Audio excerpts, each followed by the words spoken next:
இயேசுவில் என் அன்பு சகோதர சகோதரிகளே, ஆண்டவர் நாமத்திற்கு சோத்திரம். தினம் ஒரு ஜப வழியாக பேசிக்கொண்டிருப்பது உங்கள் அன்பு சகோதரன் பிரபு. எப்படிங்க இருக்கீங்க? இன்றைய நாள் எப்படிங்க போச்சு? உங்களுக்கு மகிழ்ச்சியாக இருந்தீங்களா? எப்போவுமே சந்தோஷமாக இருங்க. ஆமீன். அன்பு சகோதர சகோதரிகளே, உங்கள் அனைவருக்கும் ஹாப்பி ஈஸ்டர்.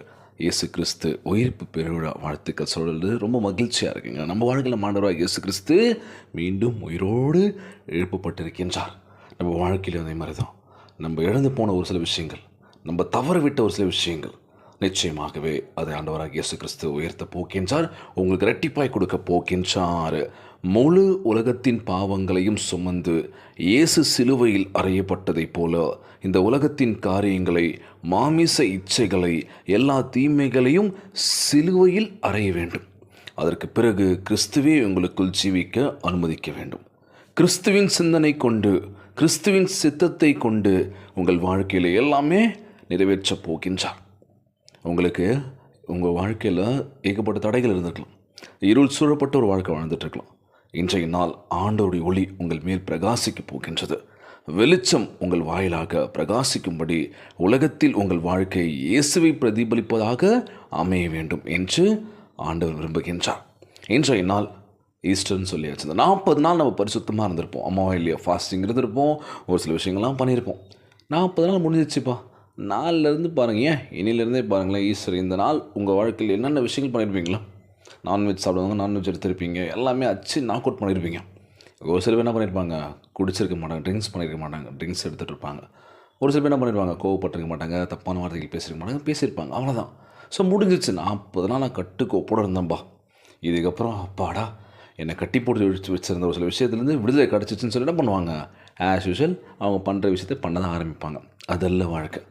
ஆண்டவருக்காகவே வருடம் முழுவதுமே நம்ம மாற்றிக்கணும்ல. நான் குடிக்க மாட்டேன், நான் குடிக்கவே மாட்டேன், குடி பக்கமே போக மாட்டேன், என் குடும்பத்தை பார்த்துக்கணும், அந்த எண்ணத்தை கொடுங்க. யாரையும் நான் புறம் பேசக்கூடாது, கோவப்படக்கூடாது, எடுத்தெறிஞ்சு பேசக்கூடாது, அதை கொடுங்க ஆண்டவரே. என் வாழ்க்கையில் நான் விட்டதெல்லாம் நான் திரும்பி பிடிக்கணும். நிறைய வாய்ப்புகள் வந்துச்சு, அந்த வாய்ப்பான தட்டி விட்டுட்டேன். வேணாம், அப்போ பார்த்துலாம் சொல்லி என்ன பண்ணேன், விட்டுட்டேன். ஆனால் இப்போ யோசிக்கிறேன், எந்த ஒரு வாய்ப்பும் இல்லாமல் என்னடா இது வாய்ப்பு வருமானு சொல்லி காத்துட்ருக்கேன். வாய்ப்பு வரும்போது நம்ம பயன்படுத்தினா இன்றைக்கி வாழ்க்கை சிறப்பாக இருந்திருக்கும். ஆனால் அதை விட்டுட்டோமே, இப்போ யோசிக்கிறோம்ல. ஸோ நம்ம ஆண்டவராகிய இயேசு கிறிஸ்து உங்கள் வாழ்க்கையை கட்டி எழுப்ப போகின்றார். மகளே மகனே கலங்காத, நான் இருக்கேன், உன் கூட தான் இருக்கேன். உங்களுக்குள்ளே இருக்கின்ற பிசாசை கொஞ்சம் போட போகின்றார் நம்ம ஆண்டவராகிய இயேசு கிறிஸ்து. ஸோ நமக்காக உயிரோடு எழுப்பப்பட்டார், நமக்காக தான் துன்பத் துயரங்கள் பட்டார். ஆனால் 3ஆம் நாள் உயிரோடு எழுப்பப்பட்ட நம்ம ஆண்டவராகிய இயேசு கிறிஸ்து உலகத்தில் உங்கள் வாழ்க்கையை இயேசுவுக்கு பிரதிபலிக்க வேண்டுமா இருக்க வேண்டும் அப்படின்னு சொல்லி நம்ம என்னென்ன விஷயங்கள் பண்ணுறோமோ அதுதான் நடக்கும் அப்படின்னு சொல்லுவாங்க. நல்லது நினச்சா உனக்கு நல்லது கண்டிப்பாக கிடைக்கும். நீ கெட்டது நினைக்கிறியா, தீங்கு நினைக்கிறியா அடுத்தவங்களுக்கு, அதுதான் உனக்கும் கிடைக்கும். என்னென்ன விஷயங்கள் நீங்கள் பண்ணுறீங்களோ அதை ரிஃப்ளெக்ட் ஆகும், பிரதிபலிக்கும்னு சொல்லுவாங்களா, அதுதான். ஸோ இன்றைய நாள் நம்ம ஆண்டவராகிய இயேசு கிறிஸ்து நம் இல்லங்களில் வரப்போக்கின்றார், ஆசீர்வாதத்தை கொடுக்க போக்கின்றார். ஒளியின் பாதை நோக்கி நீங்கள் போகிறீங்க. புது ஒளி நமக்கு கிடச்சிருக்கு, புது வாழ்வு நமக்கு கிடச்சிருக்கு. ஸோ சந்தோஷமாக இருங்க, ஒருத்தருக்கு ஒருத்தர் விட்டு கொடுத்து போங்க. மகிழ்ச்சி தாங்க வாழ்க்கைக்கு. கோடி ரூபாய் சொத்து வச்சுருக்கான் பாருங்கள், கோடி ரூபாய் காசு வச்சுருக்கான் பாருங்கள், நிம்மதி இருக்காது, எதுவுமே இருக்காதுன்னு. அவங்க வாழ்க்கை ஃபுல்லாகவே பிரச்சனை தான். 10 ரூபாய் சம்பாதிச்சாலுமே அவன் ஃபேமிலி சந்தோஷமாக ரன் பண்ணுறான் பார்த்தீங்களா, அவன் தான் மிகப்பெரிய கோடீஸ்வரன். இதான் உண்மை. ஏன்னா அவனுக்கு எந்த பிரச்சனையும் இல்லை. இந்த வருமானம் இருக்குது, இந்த வருமானத்தை வச்சு என் வாழ்க்கையை நான் பார்த்துப்பேன்பா. அடுத்த கடுத்து வருமானம் உயர்ந்துச்சுன்னா அதுக்கேற்ற என் வாழ்க்கையை ஓட்டுவேன். ஆனால் சொத்து சொகம் கோடிக்கணக்கான வச்சுருக்காங்க பார்த்தீங்களா, அவன் வாழ்க்கையில் நிம்மதியாக இருக்காது. அது செலவு பண்ணுறதுக்கு மனசு இருக்காது, அடுத்தவங்களுக்கு கொடுக்கணும்னு அந்த எண்ணமும் இருக்காது. பதட்டமாகவே இருக்கும், நிம்மதியில்லாத ஒரு வாழ்க்கை. மருத்துவமனைக்கே செலவு பண்ண வேண்டியதாக இருக்கும். ஸோ நம்ம அப்படி கிடையாது. ஆண்டவராகிய இயேசு கிறிஸ்து எனக்கு கொடுத்த வாழ்க்கை சந்தோஷமாக ஏற்றுக்கிட்டு போய்கிட்டே இருக்க போகிறேன். அவர் என்ன வழிநடத்த போகிறாரு. நிச்சயமாக ஒரு இடத்துல என்னை உயர்த்துவார், வருமானத்தை உயர்த்துவார். அப்போ கூட நான் என்னென்ன விஷயங்கள் பண்ணுவேன், ஏழை எளிய மக்களுக்கு உதவி செய்வேன், சந்தோஷமாக பார்த்துப்பேன் எல்லாரையும் அப்படின்னு சொல்லி. ஸோ இன்றைய நாள் இருக்கிறத வச்சு சந்தோஷமாக வாழ கற்றுக்கோங்க. கணவன் மனைவிக்குள்ளே எந்த பிரச்சனையும் இல்லாமல் ஒற்றுமையாக இருங்க. அட்ஜஸ்ட்மெண்ட் தான் வாழ்க்கையிலலாம். ஆனால் இன்றைக்கி எத்தனையோ பிரச்சனைகள் நடக்குது. மனைவி சந்தேகப்பட்டு என்ன பண்ணுறாங்க, கணவன்மார் கொலை பண்ணிடுறாங்க. நடக்குது, பிரச்சனை இதுதான் நடந்துகிட்ருக்கு. சந்தேகம் அந்த எண்ணத்தை எடுத்து போட்டுருங்க, அடியோடு தூக்கி போட்டு கொளுத்திடுங்க. அது அவ்வளோதான். என் மனைவி பற்றி எனக்கு தெரியும், என் கணவரை பற்றி எனக்கு தெரியும். எங்கள் 2 பேருக்குள்ளே எங்கள் அண்டர்ஸ்டாண்டிங் நல்லாவே இருக்குது. 3ஆவதாக ஒரு நபரை உள்ளே கொண்டு வராதிங்க வாழ்க்கையில். அதுதான் ஸோ ஆண்டவராக இயேசு கிறிஸ்து ஜெபியுங்கள், குடும்பமாய் ஜெபியுங்கள், ஒற்றுமையாக இருங்க. இன்றைய நாள் ஜெபம். உலகில் வாழ்கின்ற எல்லாருக்கும் நம்ம ஜெபிக்க போகிறோம். ஜெபத்திற்குள்ளாக பயணிப்போமா? எங்களை மிகவும் அதிகமாய் நேசிக்கின்ற அன்புள்ள ஆண்டவராகிய இயேசுவே, இன்றைய நாள் வாக்குறுதி வசனத்திற்காக நன்றி ராஜா. அன்புள்ள ஆண்டவரே, எங்கள் வாழ்வில் நீர் செய்யும் பெரியவை ஆச்சரியமானவன காரியங்களுக்காக உம்மை சோத்திருக்கின்றனப்பா.